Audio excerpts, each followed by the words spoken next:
एक बार फिर से स्वागत है दोस्तों आपके अपने YouTube चैनल में। हम लोग पिछले वीडियो में देखे थे मानव का विकास आरंभिक समाज से नगर तक, और इसका वीडियो हम डिस्क्रिप्शन लिंक में डाल देंगे। जो लिंक है वो डिस्क्रिप्शन लिंक में डाल देंगे, उसको आप जो नहीं देखे हैं उसको देख लीजिएगा। आज का टॉपिक जो होगा इसी टॉपिक का हम लोग देखेंगे MCQ, जो CTET में बार बार यहाँ से प्रश्न पूछे जाते हैं। आप YouTube पर जब ये वीडियो देखिएगा और आप जब अपने पास क्वेश्चन बैंक लेकर बनाइएगा तो इस चैप्टर का तो सवाल आपसे कभी छूटने वाला नहीं है, इसका वीडियो देखने के बाद और इसका MCQ जो CTET प्रीवियस ईयर पूछा गया वो देखने के बाद। इससे पहले कि हम वीडियो को आगे जारी कर रखें, एक छोटा सा रिक्वेस्ट है कि जो चैनल को सब्सक्राइब नहीं किए हैं आप चैनल को सब्सक्राइब कर लीजिएगा, बेल आइकन भी प्रेस कर लीजिएगा और अपने दोस्तों को शेयर भी फटाफट करते जाइएगा, ताकि आपका एक मोटिवेशन मेरे लिए जो है उपयोगी हो जाए। तो आइए हम लोग देखते हैं। पहला प्रश्न है, इतिहास के अवधिकरण यानी कालक्रम पर कथनों A, B, C पर विचार कीजिए और सही उत्तर का चयन कीजिए। ये CTET दिसंबर 2011 और जनवरी 2021 और 2022 में पूछा गया है। अब A, B, C क्या है कि देखिए, हम वीडियो में बताए हुए थे, अंग्रेजी इतिहासकारों ने भारत के इतिहास को 3 युगों में बांटा था। कौन कौन? एक हिंदू, मुस्लिम और एक ब्रिटिश, ये 3 भागों में बांटा था। विभाजन धर्म के विचार पर आधारित था। जो बांटा गया था वो विभाजन किसके आधार पर था? धर्म के आधार पर ही किया गया था कि भाई चलो मुसलमान नहीं था, उसके पहले हिंदू था तो हिंदू को एक धर्म मान लिया गया, फिर मुसलमान आए तो मुसलमान को, फिर जो है तीसरा ब्रिटिश शासनकाल में ईसाई को। तो धार्मिक आधार पर विभाजन किया हुआ था। तो ये भी सही है, ये भी सही है। विभाजन में उपमहाद्वीप की अपार विविधता की उपेक्षा की गई। अब सिर्फ आप धर्म के आधार पर बांट रहे हैं तो उसका रहन सहन, खान पान, जो उसका संस्कृति है उसके आधार की तो आप उपेक्षा कर दिए। तो ये भी क्या कह रहा है? सही कह रहा है कि ये विभाजन किए, लेकिन इस महाद्वीप में जो विविधता है उसको आप क्या कर दिए? नज़रअंदाज कर दिए। ये भी सही है। तो आपका सही आंसर क्या हो गया? A, B और C सभी सही हैं। Option number 1। अगला प्रश्न है, नीचे 2 कथन A और B भारतीय इतिहास के तिथियां और काल के समसामयिक विवाद के संदर्भ में दिए गए हैं। ये भी देखिए, दिसंबर 2019 में CTET दिसंबर 2019 में पूछा गया है। अब 2 कथन है, दोनों कथन को देखिएगा कौन सही है और कौन गलत है। हिंदू, मुस्लिम, ब्रिटिश जैसे कालावधि उपयुक्त हैं क्योंकि शासकों का धर्म ही एकमात्र महत्वपूर्ण ऐतिहासिक परिवर्तन रहा है। कह रहा है कि हिंदू, मुस्लिम और ब्रिटिश यही एक आधार होना चाहिए, क्योंकि जो भी राजा बना वो वही धर्म मानता होगा उस समय। तो सिर्फ वही आधार है, वही परिवर्तन है, ऐसा नहीं है। ये कथन क्या है? गलत है। कथन भी, लंबी समयावधि में घटित होने वाली ऐतिहासिक प्रक्रियाओं को निश्चित तिथियां और काल विभाजन के अंतर्गत लाना समस्यात्मक है। अब देखिए, जब भी हम लोग काल विभाजन करते हैं इतिहास का, तो ये आसानी से कर दिए भाई प्रागैतिहासिक काल, ऐतिहासिक काल, आदि ऐतिहासिक काल, तो उसको बहुत माथापच्ची करना होगा, वो आसान नहीं होता है। तो ये भी सही कह रहा है कि जो तिथि है, जो यानी तिथियां हैं और काल विभाजन के अंतर्गत लाना, उसके लिए क्या है? समस्यात्मक है। ये कथन क्या है? सही है। A और B दोनों सही है तथा A दोनों सही नहीं है। A और B दोनों सही है, ये भी गलत। A सही है किंतु B गलत है। A तो गलत है तो ये भी गलत, यानी A गलत है किंतु B सही है। तो आपका आंसर क्या हो गया? Option number 4। अगला प्रश्न है, भारतीय इतिहास को प्राचीन, मध्य और आधुनिक कालों में विभाजित करने में समस्याएं भी है। निम्नलिखित में से वह समस्या कौन सी है? ये देखिए, 29 जनवरी 2012 को पूछा गया है।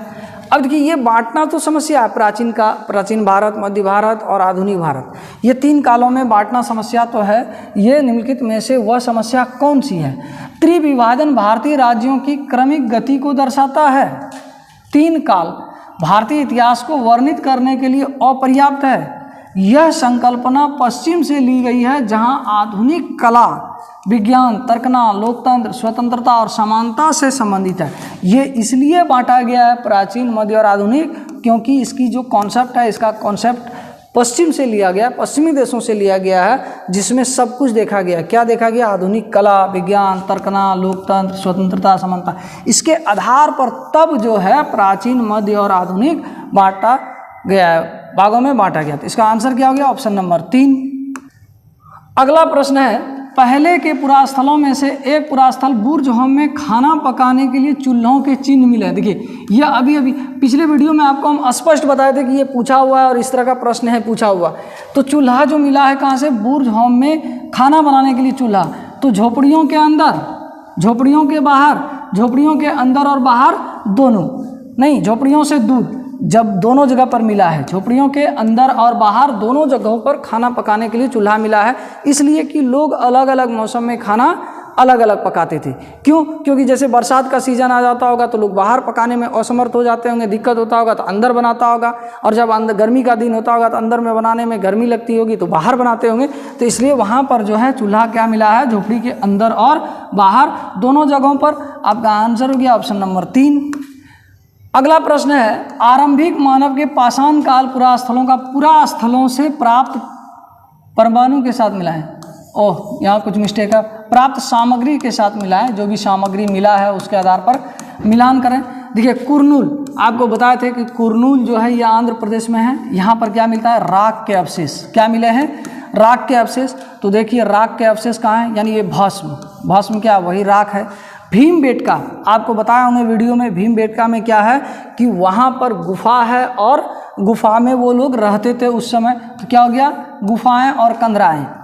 हुसगी, हुसगी जो है कर्नाटक में है और यहाँ से क्या मिलता है, कर्नाटक में मिला था जाके आपका हुसगी का कर्नाटक से चूना पत्थर के आवास और चूना पत्थर से औजार बनाते थे, यानी आवास और उद्योग स्थल।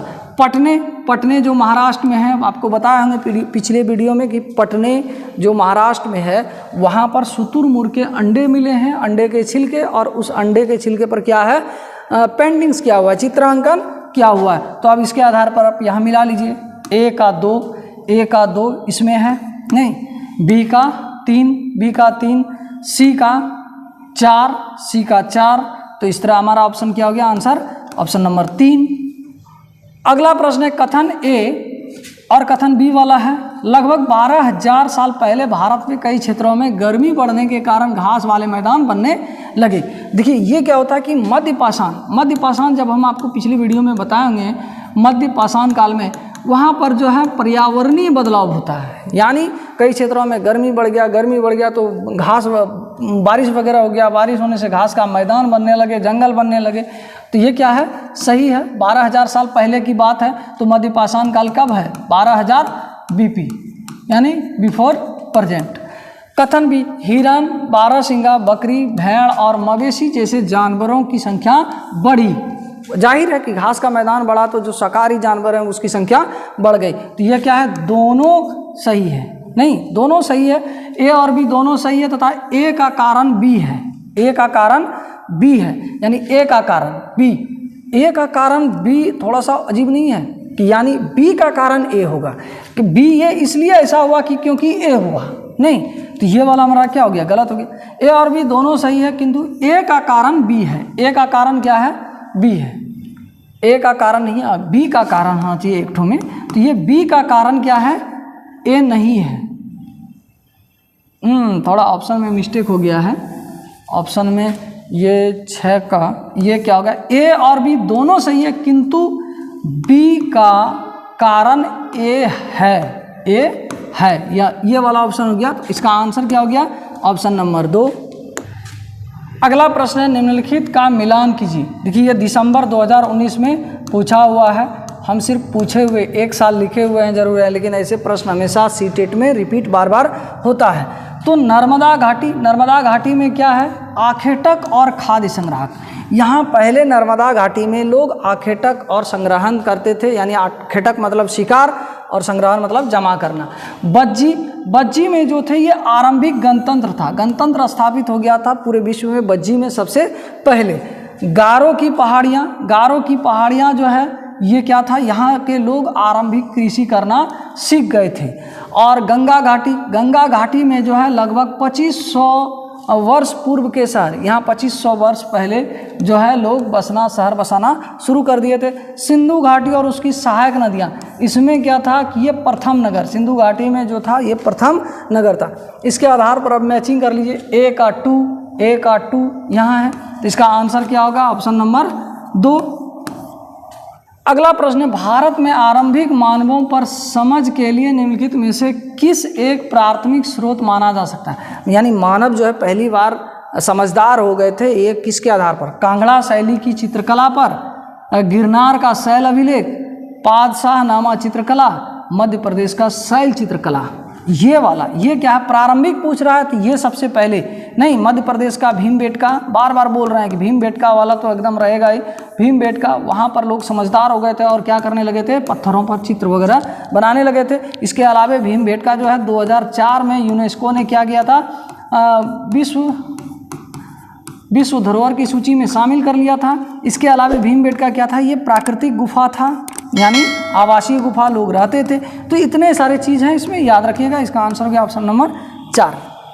अगला प्रश्न है, हम यह आज कैसे जानते हैं कि पुरापाषाण युग में भारत में शुतुरमुर्ग होते थे। देखिए हम जब वीडियो में बता रहे थे तो उसमें भी बताए थे कि ये प्रश्न पूछा हुआ है इस टाइप का। तो हम कैसे जानते हैं कि शुतुरमुर्ग पुरापाषाण काल में होते थे। उस समय की कृतियों में इन पक्षियों का विविध लेख हमें मिलता है। उसमें लेख तो है ही नहीं, क्योंकि ये प्रागैतिहासिक है, प्रागैतिहासिक का कोई भी चीज़ लिखित नहीं मिलता है हमको, नहीं। दूसरा, महाराष्ट्र के पटने पुरास्थल से शुतुरमुर्ग के अंडे अवशेष मिले हैं, अंडे के अवशेष मिले हैं, नहीं। महाराष्ट्र का एक जगह है पटने पुरास्थल में जब खुदाई हुआ तो वहाँ पर शुतुरमुर्ग के अंडे मिले हैं और उस अंडे पर चित्रांकन, ये भी बार बार हमेशा आता है। तो इसका आंसर क्या हो गया, ऑप्शन नंबर 2। अगला प्रश्न है, मानव इतिहास में निम्नलिखित में से कौन सी अवधि या काल सबसे लंबी है, सबसे लंबी। तो जैसा कि पता है कि ये पुरापाषाण काल यानी पाषाण काल को 3 भागों में बांटा गया, नहीं 3 भागों में बांटा गया पाषाण काल को, एक पुरापाषाण, एक मध्यपाषाण और ये वाला तो है ही एक नवपाषाण। तो इसमें 20 लाख साल, यानी नहीं ये क्या था 20 लाख साल। तो सबसे लंबा किसका है, पुरापाषाण काल का। अगला प्रश्न है, महापाषाणों के विषय में निम्नलिखित कथनों में से कौन सा कथन सही है। देखिए महापाषाण बताए कि महापाषाण जो बड़े बड़े पत्थरों का या तो रहने या फिर शवगृह के रूप में प्रयोग करता था, उसको कहते हैं हम लोग महापाषाण। तो कौन सा कथन सही पूछ रहा है, यह पत्थर के औजार बनाने के लिए कच्चा माल उपलब्ध कराते थे, नहीं। यह सभी भूमिगत और दृष्टि से ओझल रूप में पाए जाते हैं, ये भी नहीं। सभी भूमिगत, जहाँ जमीन के अंदर हर जगह थोड़ी मिलता है, नहीं मिलता है। यह भारतीय महाद्वीप के उत्तर पश्चिम में संकेंद्रित थी, यानी सिर्फ कह रहा है कि इस महाद्वीप के उत्तर पश्चिम में ही, बाकी जगहों पर नहीं। जबकि हम लोग देखते हैं कि मध्य भारत का भीमबेटका वगैरह से भी मिला है, महाराष्ट्र के पटने से मिला है, तो ये भी गलत हो गया। इनका उपयोग दफन करने की जगह को चिन्हित करने के लिए किया जाता था, नहीं दफन यानी वही क्या हुआ, कब्र बनाने के लिए महापाषाण। अब जैसे किसी सगे संबंधी को भाई दफनाए हैं, उसका एक निशान तो होना चाहिए कि यहाँ पर हम दफनाए हुए हैं। तो इसका आंसर क्या हो गया, ऑप्शन नंबर 4। अगला प्रश्न, मनुष्य ने कुछ क्षेत्रों में लगभग 8000 वर्ष पहले गांव में रहना आरंभ किया था, निम्नलिखित में से वह क्षेत्र कौन से थे। ये 21 सितंबर 2014 को पूछा गया है सवाल।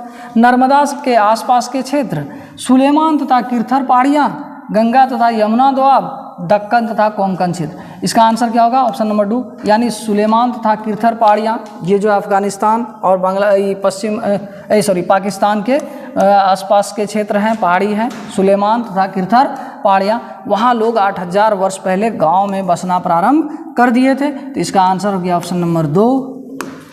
अगला प्रश्न है, निम्नलिखित में से कौन सा आखेटक खाद्य संग्राहक के एक स्थान से दूसरे स्थान की ओर घूमते रहने का कारण नहीं था। आपको हम वीडियो में स्पष्ट बताएं कि 3 कारण था जो एक जगह से दूसरे जगह पुरापाषाण काल के लोग, पाषाण काल के लोग जो हैं एक जगह से दूसरी जगह घूमते थे। एक स्थान पर रहने से संसाधनों की कमी हो जाती थी। अब लोग यहाँ पर रह रहे हैं तो यहाँ पर क्या होगा कि जो भी फल फूल पेड़ पौधे में उगते हैं वो धीरे धीरे खाकर ख़त्म कर दिया। तो भाई लोग एक जगह से दूसरी जगह जाएगा, ये कारण सही है। उन जानवरों का पीछा करना जिसका वह शिकार करते थे। अब जानवर का पीछा करते करते एक जगह से दूसरी जगह चले गए। अब चले गए तो वहाँ कोई जानवर गारंटी थोड़े है कि वो नदी के किनारे ही आपको ले जाएगा। तीसरा कारण क्या होगा, जल संसाधनों की खोज के लिए। अब जल नहीं मिला तो एक जगह से दूसरे जगह पानी की खोज में जाने लगे। तो ये 3 कारण था। चौथा देखिए क्या कहता है, संसाधनों के लिए अन्य आखेटक खाद्य संग्राहक समूहों से संघर्ष करना। यानी जो भी हम संसाधन जुटाते थे उस समय, क्या हम एक दूसरे से लड़ने के लिए जाते थे, संघर्ष करने? नहीं, ये इसलिए नहीं जाते थे। तो ये 3 कारण। तो इसका आंसर क्या हो जाएगा, ऑप्शन नंबर 3। ये वाला क्या है, गलत है। अगला प्रश्न है, डैश में प्राचीनतम शैली चित्रकला मिली है। शैल चित्रकला यानी पत्थरों पर। ये बार बार तो आपको पूछ ही रहे हैं, कह भी रहे हैं। नहीं, ये 2 जगह से मिला है। एक तो मध्य प्रदेश के भीमबेटका, नहीं एक भीमबेटका, और जो है उत्तर प्रदेश, ये दक्षिण उत्तर प्रदेश में यहाँ से मिला है प्राचीन शैल चित्रकला। तो इसका आंसर क्या है? Option number 4। अगला प्रश्न, नीचे कुछ स्थानों पर वर्तमान राज्य के नाम दिए गए हैं जहाँ अनाज और पालतू पशुओं के प्रमाण या साक्ष्य पाए गए हैं। ये 16 फरवरी 2014 को पूछा गया। स्थान का नाम और वर्तमान राज्य। चिरांद, देखिए आपको अभी भी वीडियो में बताए थे, पिछले वीडियो में, चिरांद कहाँ है? बिहार में है। नहीं, दूसरा कोल्डी हवा जो है ये यूपी में है। कोल्डी हवा यूपी में है। बुर्जहोम जो है ये कश्मीर में है। बुर्जहोम और गुफकराल भी रहे तो समझिए ये कश्मीर में है। नहीं, हल्लूर अब बचा एक कर्नाटक। तो इसके आधार पर आप मिला लीजिए। ए का 4, ऑप्शन नंबर 3। आपका आंसर भी ऑप्शन नंबर 3। अगला प्रश्न है, मध्य प्रदेश में स्थित भीमबेटका एक डैश पुरास्थल है। डैश पुरास्थल है। देखिए हम हमेशा कहते हैं कि ये भीमबेटका आपको छोड़ेगा नहीं। सीटेट का यदि आप एग्जाम दे रहे हैं तो भीमबेटका आपका साथ छोड़ने वाला नहीं है, ये रहेगा ही। तो भीमबेटका ये मध्य प्रदेश, कहाँ? पुरापाषाणिक काल। किस काल का है ये? पुरापाषाणिक काल का। और यहाँ से क्या मिला है? शैल चित्र, यानी पत्थरों पर चित्र किया हुआ। इसके अलावा है क्या? ये प्राकृतिक गुफा है। गुफा में लोग उस समय रहते थे। तो इतना 2-3 बात तो भीमबेटका के लिए करना ही पड़ेगा, याद रखना ही पड़ेगा। क्या क्या? कि मध्य प्रदेश भीमबेटका जो है ये पुरापाषाणिक काल का है। ये मध्य प्रदेश में है, स्थित है। ये उस काल यानी पुरापाषाणिक काल में के शैल चित्र मिले हैं, यानी शैल मतलब पत्थरों पर चित्र किया हुआ मिला है। ये प्राकृतिक गुफा थे, लोग उस समय गुफाओं में रहते थे। एक चीज़ और जान लीजिए, ये 2004 में जो है यूनेस्को ने इसको विश्व धरोहर की सूची में शामिल किया है। कब? 2004 में। तो इतना ही इसका याद रखिएगा। या इस टॉपिक से एक भी क्वेश्चन आपका नहीं छूटेगा, किसी भी तरह से लॉन्ग लपेट के पूछे। अगला प्रश्न है, किस स्थान पर मृतक को प्राय उत्तर की ओर सिर करके दफनाया जाता था? यदि आप वीडियो को देखे रहते, इस टॉपिक का वीडियो, तो आप अभी फटाक से आंसर मार देते कहाँ होता है। यदि आप नहीं देखे हैं तो डिस्क्रिप्शन लिंक में जाइएगा, उस वीडियो को देख लीजिएगा। ये इस तरह का सवाल यदि घुमा फिरा के भी देगा तो आप इस मिस्टेक नहीं कीजिएगा। ये कहाँ है? इनाम गाँव यूपी में। यहाँ के लोगों को क्या करते थे कि जब मरते थे तो दफनाने के लिए उत्तर की ओर सिर करके, उत्तर और पैर दक्षिण की ओर। तो ये अभी भी वो परंपरा है। तो वर्तमान परंपरा से जोड़ के भी याद रख सकते हैं। तो इसका आंसर हो गया ऑप्शन नंबर 1।